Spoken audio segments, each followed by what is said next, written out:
I have something important to talk about. Listen to me. What? You did say you had things to talk about when you got home, right? Yeah. I want us to get divorced. What? Why all of a sudden? This is too sudden and unilateral, isn't it? While undergoing treatment for cervical cancer, my husband suddenly demanded a divorce. I was in a state of panic, unable to understand the reason for his sudden decision. Although he did explain the reason for the divorce, it was utterly unreasonable. I've found someone I love more than you. Please understand. It seems my husband intends to leave me for a 19-year-old woman. I don't mind getting divorced. However, divorce is not something that can be done as easily as saying goodbye in a relationship. I understand what you're thinking. But you can't just decide on divorce right now, can you? Let's discuss this further. What? Why? No matter how much we talk, my feelings won't change. Just give up and let's get divorced. It's not about that. If there's no love, we can't stay as a couple, can we? I won't do anything. My husband started to act recklessly, thinking he's some kind of hero for leaving to protect the woman he loves. His unreasonable demand for a divorce was frustrating enough. But his way of treating me as if I were a monster blocking his path to love was infuriating. I was on the verge of losing my patience if one more thing was said. You're at a higher risk of premature birth or miscarriage because of your cervical cancer surgery, right? That's practically the same as being infertile. A woman without fertility is worthless. I'll remarry a cute 19-year-old. My husband stepped on a massive landmine. These were words that should never have been said. I'll pack my things. I decided not to discuss any further and left the house. If my husband had been a bit more rational and tried to stop me, he wouldn't have ended up regretting it so much. 3 days after leaving the house, I was called by the hospital for a matter concerning my husband. Since our divorce wasn't finalized, I reluctantly went to the hospital. There, I found my husband sitting frozen in his chair, his face pale. Good, you came quickly. What? What happened? Is something wrong? Yes. Your husband, actually. My husband collapsed to his knees. It seemed like divine retribution had struck. I am Megan, a 27-year-old office worker. I married Kevin last year, and it's been almost a year since our wedding. Kevin works as a full-time employee at a supermarket, in charge of the produce section. We met 3 years ago at his workplace, but my first impression of him wasn't that great. What should I make for dinner tonight? It's a hassle. I'll just buy some cheap vegetables like usual and make a stir-fry. Tired from work, I decided on the dinner menu in my head. I knew exactly where everything was in the supermarket I frequented. So I headed straight for the stable and cheap vegetables like beans and carrots. On my way, I stopped when I noticed cabbages were on sale for 99 cents each. One head. I can't finish it alone. It's cheap, isn't it? The price will go back up to $1.58 tomorrow, so it's better to buy now. Cabbage has vitamin C, which is good for your skin. And it also contains vitamin K and calcium, good for your bones. No? Yes. I wasn't expecting to be approached by a staff member at the supermarket. And I was startled when Kevin suddenly spoke to me from behind. Without regard for my confusion, he continued to extol the virtues of cabbage as if he were a clothing store clerk. Baffled, I just nodded, put a cabbage in my basket, and left. After that day, Kevin would always recommend vegetables to me whenever he saw me in the store. Eventually, he started talking about his job and life. And then he started asking about mine, leading to him asking me out for a meal. Essentially, Kevin was hitting on me. The impression of Kevin hitting on a customer during work wasn't good. However, he kept inviting me out, so I thought, why not go out for a meal with him just once? I thought Kevin was frivolous for hitting on me. But when we went out to eat, he was surprisingly kind and sincere. My impression of him changed drastically. And I started to become interested in him, leading to us dating. After we started dating, I asked Kevin why he approached me in the first place. I saw you in the supermarket a few weeks after I started working there. And it was love at first sight. I decided that if I saw you again, I would definitely talk to you. I thought if I didn't do anything just because I was a staff member and you were a customer, I would regret it later. It turns out my husband wasn't frivolous, he was passionate about love. When he falls for someone, he becomes completely focused and loses sight of everything else. After dating for 2 years, we got married last year. Now, thinking about starting a family. That's when a major incident happened. One day, I was suffering in the bathroom. Initially, I thought it was my usual period, but the amount was abnormally high. There were also times when I bled outside of my period, and my urine started to mix with blood. You've been feeling unwell lately, haven't you? Are you okay? I think I'm okay, but maybe you're lacking iron. Should we try eating more spinach and prunes? Nutrition is important, but that's not it. Maybe I should get checked out at the hospital. It still hurts. After leaving the bathroom, my husband, looking worried, spoke to me. However, I soon felt abdominal pain again and had to return to the bathroom. This had been happening frequently lately. Feeling something was seriously wrong, I decided to get checked out at the hospital. Some people believe they could never be seriously ill. I was one of those people who believed they could never get seriously ill. Yet, surprisingly, it's often those very people who suddenly find themselves diagnosed with a major illness. I became one of those cases. You have cervical cancer. Me? But I'm still young. Cancer? Cervical cancer is a type of cancer that often affects younger individuals, starting in the late 20s.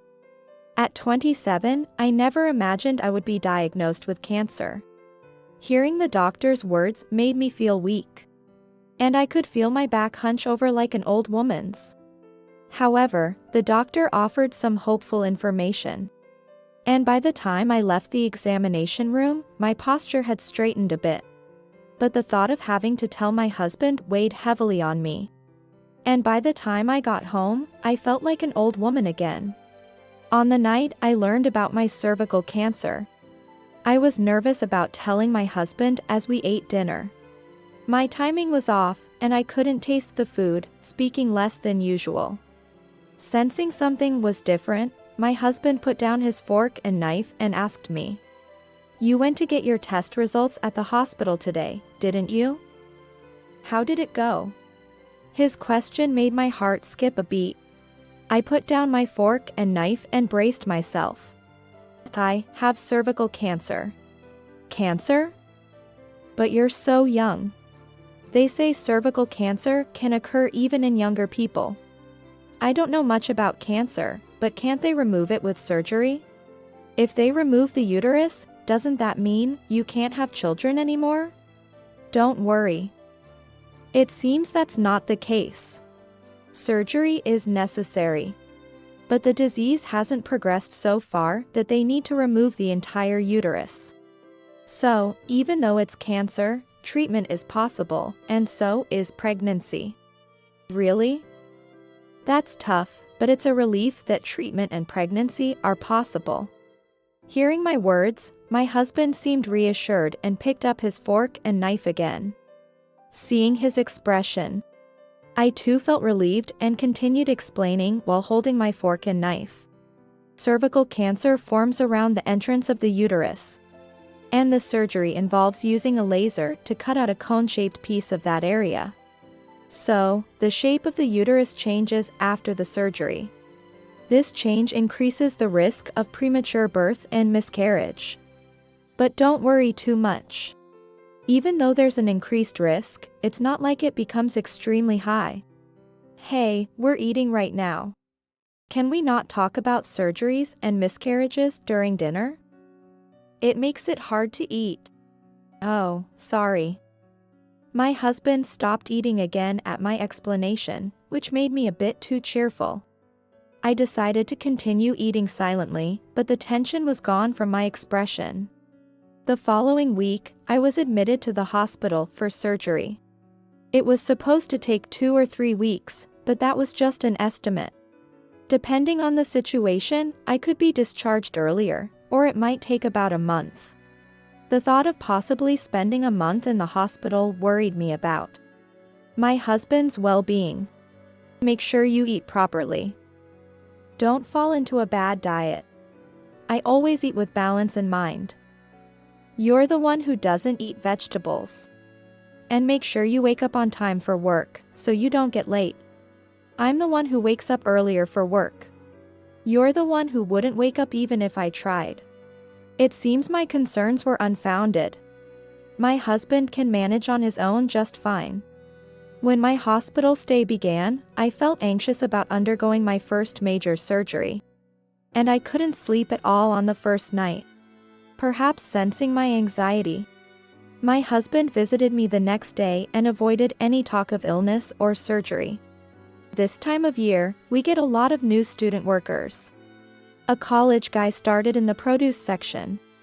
And 3 students joined the cashiers, or was one of them a freelancer? I don't remember since I don't go to the cashier section much. Maybe I'll check next time. Didn't you say the new workers usually quit soon? Hopefully, they stick around this time. That's the seafood section. It's tough work there, so it can't be helped. I never thought such mundane conversation could feel so precious. Talking with my husband made me feel like I was at home, bringing me a sense of normalcy. However, on the day of my surgery, I was overwhelmed with anxiety. The nurses tried to comfort me, but as the surgery time approached, their words started to blur due to my increasing nervousness and tension. As I was taken to the surgery room, I felt an urge to run away from the fear. But after entering the surgery room and some time had passed, I realized the surgery was over without me fully understanding it. It lasted about 6 hours, but all I have is a vague memory of it. Under general anesthesia, the surgery I feared so much was over before I knew it, leaving me feeling anticlimactic. Now that the surgery was over and I felt relieved, I was excited about sharing my first surgery experience with my husband. But on the day of the surgery and the following day, my husband didn't visit the hospital. There was no response to my messages. Why wasn't he even contacting me? 5 days after the surgery, just as I was starting to feel upset, my husband finally visited the hospital. How are you feeling? You seem a lot better than I thought. Do you know how many days it's been since the surgery? You haven't replied to any of my messages. Sorry about that. I'm alone at home now, so I have to handle work and everything at home.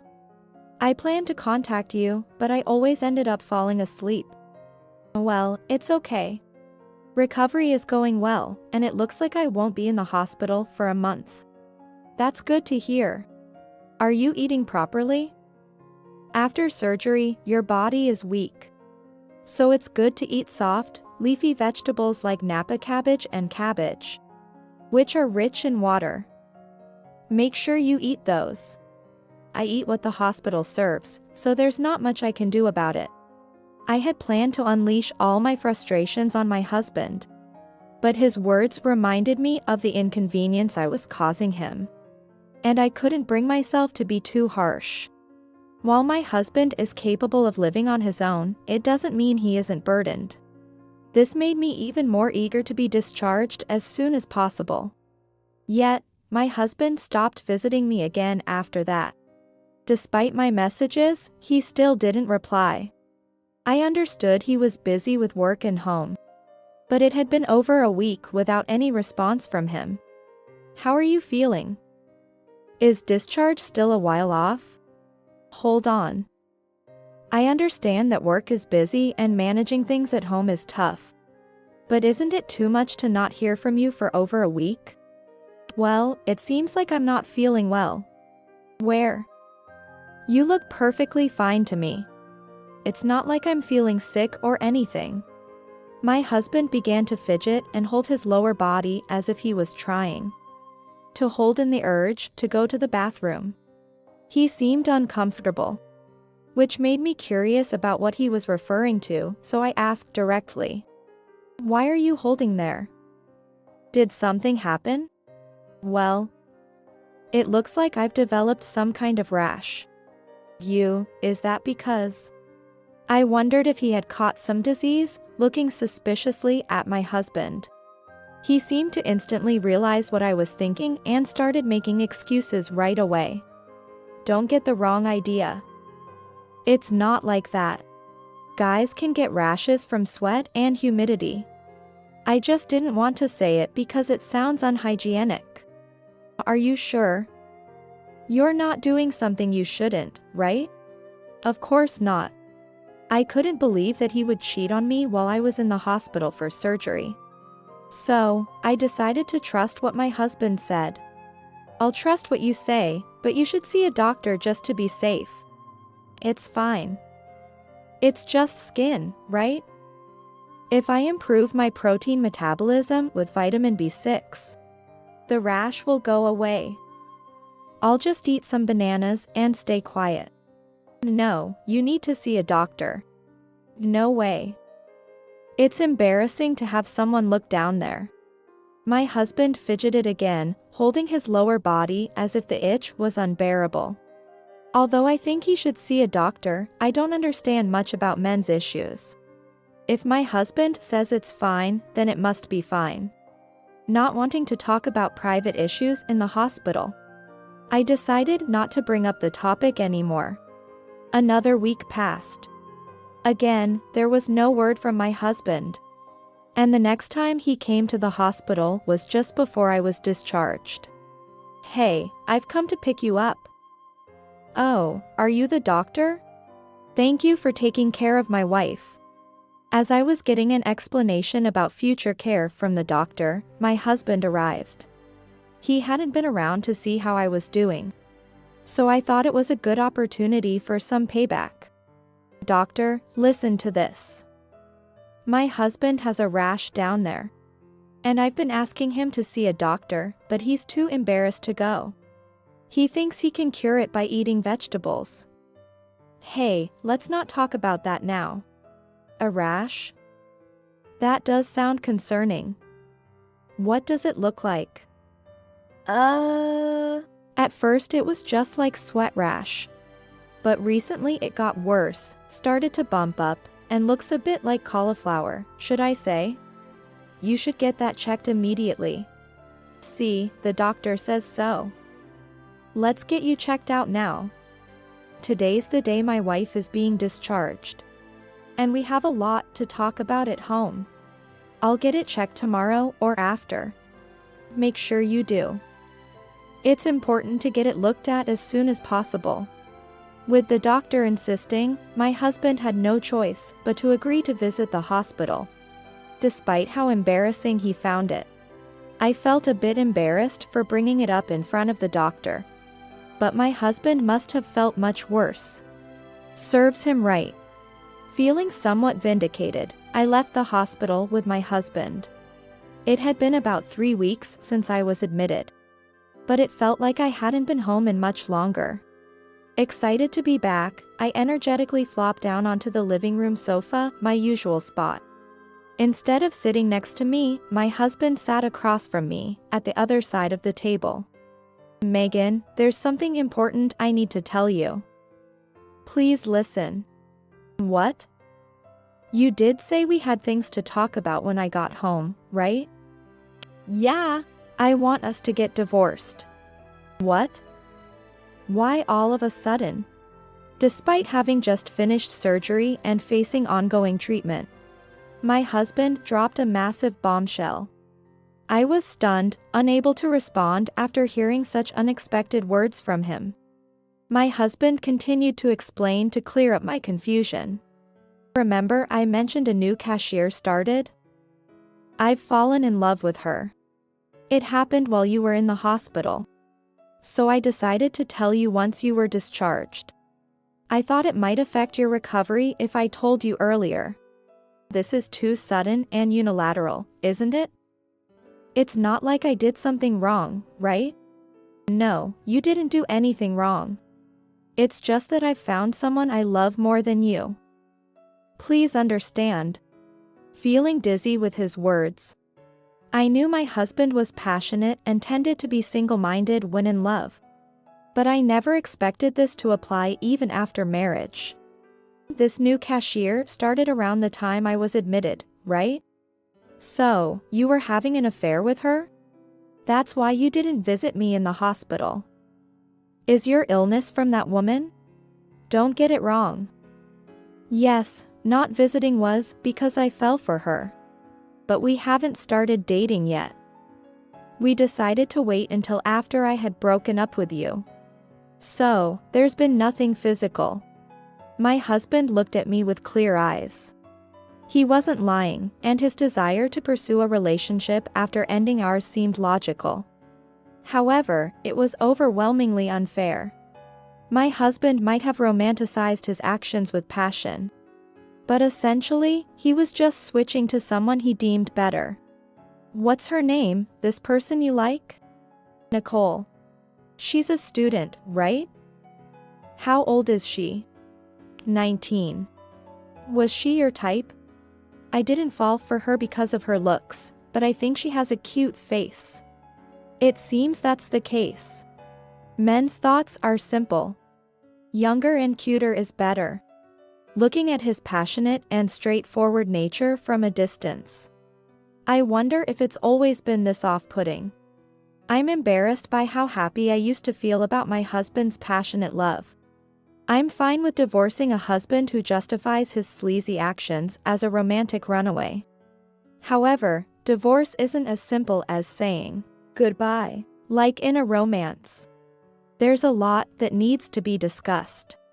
I understand your point. But you can't just decide on divorce right now, can you? Let's talk this through. What? Why? No matter how much we talk, my feelings won't change. Just give up and let's get divorced. It's not about that. Divorce isn't something you can just do easily, right? If there's no love, we can't stay as a couple, can we? You're not planning to do something to Nicole, are you? I won't do anything. Well, maybe she'll need to be involved in the discussion at some point. I see, you were gathering information like her name and age to harm her. His eyes are as clear as ever. He must think he's become some kind of hero protecting the one he loves. Already irritated by the unreasonable demand for a divorce. His way of treating me like a monster blocking his path to love was infuriating. I was sure that if he said one more irritating thing, I wouldn't be able to hold back. You're at a higher risk of premature birth. Or miscarriage because of your cervical cancer surgery, right? That's practically the same as being infertile. A woman without fertility is worthless. I'll remarry a cute 19-year-old. Nicole can have children without any problems. He stepped on a massive landmine. These were words that should never have been said. I'll pack my things. I decided not to discuss any further and left the house. If he had been a bit more rational and tried to stop me, he wouldn't have ended up regretting it so much.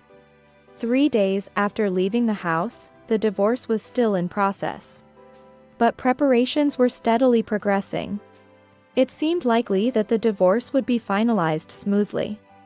That was the expectation, but a phone call from the hospital changed the situation. Expecting the call to be about my health, I answered. Only to be told that they needed to talk about my husband. and asked me to come to the hospital immediately. The hospital didn't know about our ongoing divorce. Perhaps they called my cell phone because I hadn't answered the home phone. Though I thought I might not need to go, since we were still technically married. I reluctantly decided to head to the hospital. Good, you came quickly. What? What happened? Is there something wrong? At the hospital, my husband sat frozen in his chair, his face pale. Having been in a similar situation myself, I had an idea of what this meant. It was likely a serious illness had been discovered. Does my husband have a serious illness? Yes. Your husband came in because of an abnormality in his lower body. And it turns out it looks like penile cancer. Cancer? I shifted my gaze from the doctor back to my husband. He seemed even more rigid than before, probably shocked to hear cancer mentioned again. Is penile cancer, like cervical cancer, more common in younger people? No, it's more common in men over 60. It's quite rare compared to other cancers. The odds are as low as winning $1 million in a casino. Getting it at a young age is like being struck by lightning in a city full of skyscrapers. Extremely unlikely. I see. Knowing my husband had drawn such an unlucky lot made me involuntarily smile. Even though I knew I shouldn't find the situation amusing. So rare to get such a cancer. What's the cause? It's hard to say definitively, but human papillomavirus is a common factor. That's the same as? Yes, it's the same virus that can cause cervical cancer. So, did I give my husband cancer? No, that's not necessarily the case. It can be transmitted through sexual contact, but men can also be carriers. So, it's possible that your husband transmitted it to you. Or both of you had it independently. Normally, the immune system handles it without issue, but sometimes it leads to cancer. Can my husband's cancer be treated? Yes, like your cervical cancer, it can be surgically removed. That means... I looked back at my husband, barely hiding my amusement. I managed to keep my laughter unnoticed earlier, but this time he caught me. What are you laughing at? Sorry. I couldn't help it. Doctor, when you say removal, does that mean all of it?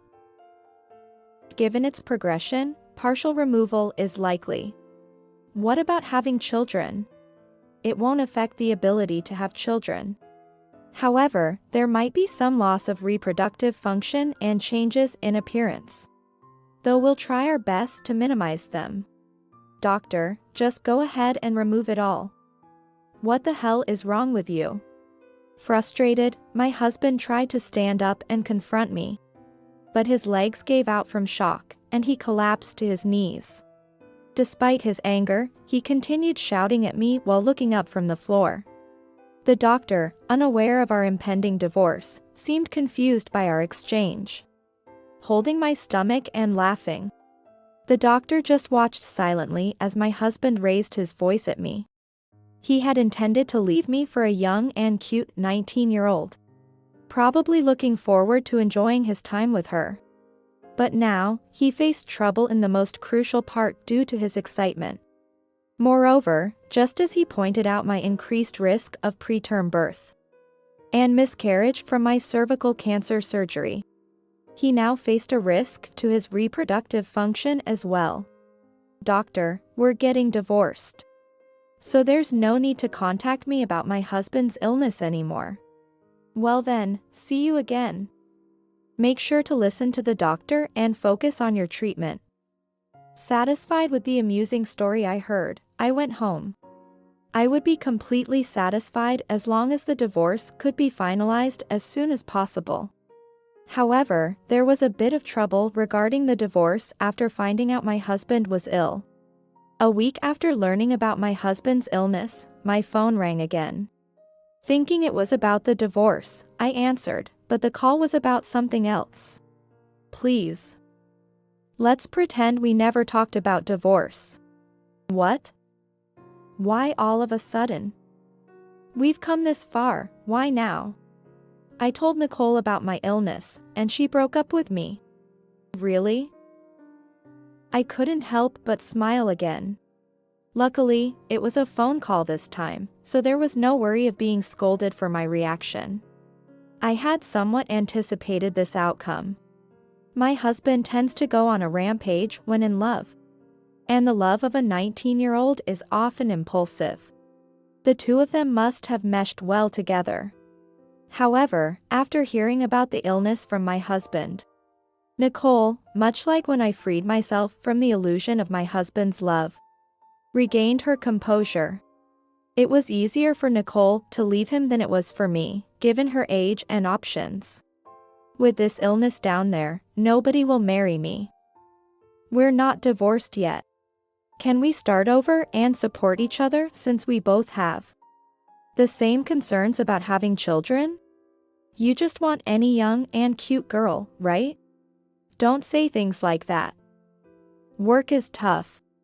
Everyone at the store knows we're getting divorced and that I was dating Nicole. I can't face work if I'm dumped by both you and Nicole. It's too embarrassing. That's not my problem. Maybe you should change jobs. Don't call me about anything other than the divorce, okay? Wait. Don't be so cold. Think it over, please. Finding the conversation pointless, I hung up on my husband's pleading words. It was time to go shopping for dinner. I decided to go to a supermarket that wasn't where my husband worked. Eventually, our divorce was finalized. Nicole, who had dated my former husband, left him and also quit her job at the supermarket. It's unclear where she went, but she's probably living her normal life somewhere. As if nothing happened with my former husband. However, unlike a student, my former husband couldn't easily reset his environment. For now, he seems to continue working at the supermarket. But it seems Nicole shared everything with their colleagues. And my former husband is now working under awkward circumstances. Likely feeling quite uncomfortable. I assume he will change jobs eventually. Nicole and my former husband were just in a relationship. So a simple goodbye ended everything for them. But in my case, it was a divorce. A reason had to be provided to our families. I told my former husband's parents everything about why we were getting divorced. Naturally, they were furious. The news spread among relatives, and not just at his workplace. But he also feels out of place among our relatives. As a result, my former husband has become completely isolated. He will soon start treatment for his illness. It must be tough to fight the illness alone, but it's his own doing. So he has to manage by himself. Having completed my surgery and on the road to recovery, I've returned to work. I'm still 27, so I'm hopeful for a good relationship in the future. Until then, I'm determined to work hard.